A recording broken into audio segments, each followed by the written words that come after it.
இவ்வளவு நாள் கஷ்டப்பட்ட நீங்கள் இப்போ சனி சோதனை முடிந்து குருவின் அருள் பார்வை விழும் நேரத்தை அடைகிறீர்கள். இந்த காலம் எதிர்பாராத திடீர் பண வரவு, குழந்தை வரம், அதிர்ஷ்ட வாய்ப்புகளால் இன் ஒன் பிளஸிங் டைம் ஆக மாறுகிறது. உங்கள் ராசி இதில் இருந்தால் ஓம் கந்த போற்றி என்று கமெண்டில் சொல்லி எங்கள் முருகன் ஆராதனை சேனலை லைக் மற்றும் ஷேர் செய்ய மறக்காதீர்கள். மேஷம் ராசி நீண்ட நாள் நின்றிருந்த அதிர்ஷ்ட நேரம் இப்போது கொடி கட்டி வருது. முயற்சிக்கு பலன் கிடைக்கும். தடைப்பட்ட பணம் கைக்கு வரும். வாய்ப்புகள் தானாக வந்து சேரும். கடகம் ராசி குடும்ப மகிழ்ச்சி, பண யோகம் இரட்டை ராஜ போல் சேர்ந்து வருது. எதிர்பாராத வருமானம். நீங்கள் நீண்ட நாள் எதிர்பார்த்த விஷயம் நடக்கும் நேரம் இது.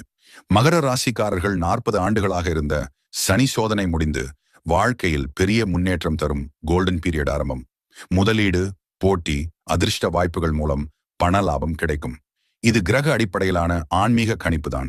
முடிவெடுப்பது உங்கள் கையில். லாட்டரி அல்லது பண விஷயங்களில் அவசரப்படாதீர்கள்.